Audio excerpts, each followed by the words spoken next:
Hello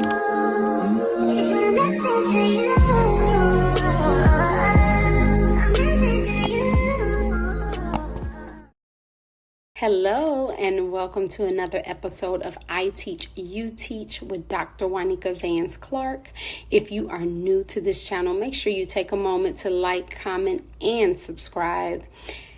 Today, our topic is homework time at your house a battle?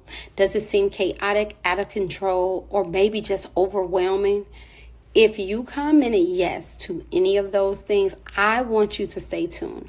Today, I'm going to give you 3 tips to help ensure that homework time at your house is easy peasy, lemon squeezy. Tip number 1, make sure you find a designated location in your house where homework will always take place. In this location, it should be some kind of desk, table, somewhere where your student can actually go, sit down, and actually do their homework. Make sure it's clutter-free.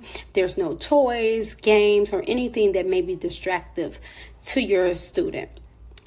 Tip number 2, make sure that you set a timer. Timers are amazing and they help keep the structure. So you want to set a timer. Ideally, you want homework sessions to be broken down because a child's attention span, it equals their age. So if you have a 5-year-old, their attention span is typically 5 minutes. So you want to set your timer for 5 minutes. Let them work on one aspect of their homework for that 5-minute session. And then you're going to give them what we call a brain break. That's time to get away from the work, breathe, whether they're eating a snack, playing a game, running around, whatever you want them to do. And you allow them to do that after that 5 minutes. And then whatever time you decide for that brain break, it can be equal. It can be 5 minutes of work, 5 minutes brain break. You can do 5 minutes of work, 1 minute of brain break. It's up to you. You might even do 5 minutes of work, 20 minutes of brain break. You can customize it to fit the needs of your household at that moment, and it can be day to day. So it does not have to be something consistent, but you do want to have that timer. Now, how this will go, you'll do your 5 minutes of learning, you'll do your brain break, and you're going to come back for another 5 minutes. Your learning session should equal about 20 minutes in total where they're actually doing work. So you're going to set that timer, set goals for them. So what I typically do is set a goal. Hey, I need you to try to finish this 5 problems before your timer goes off.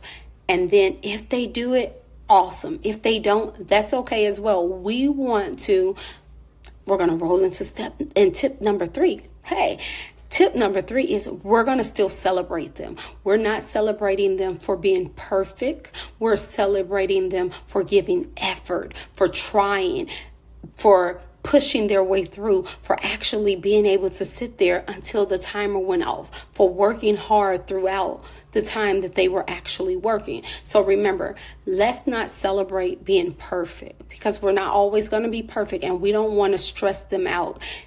People typically get stressed out when they think they have to walk in perfection. So we don't want to force them to be perfect. We want to force them to accomplish. I always say done is better than perfect. We want them to get it done. We want them to accomplish the goal that was set for them in that time frame. And that's all we want. And so you're going to celebrate them, whether it be with a sticker, it may be with praise, it may be with a snack, whatever you decide, but you want to praise them and get them motivated. So I would suggest, hey, if they're 5, they're going to have 4 learning sessions of 5 minutes. So maybe that first session, if they hit the goal that you set, praise them. Hey, I love how you did that. You did an amazing job.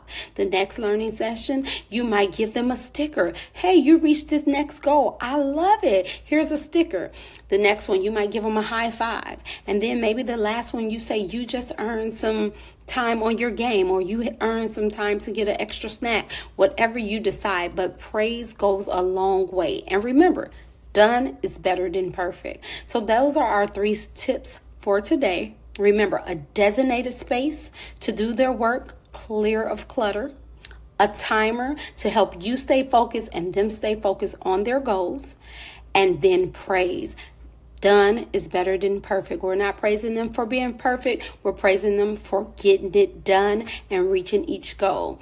I want you to take a moment.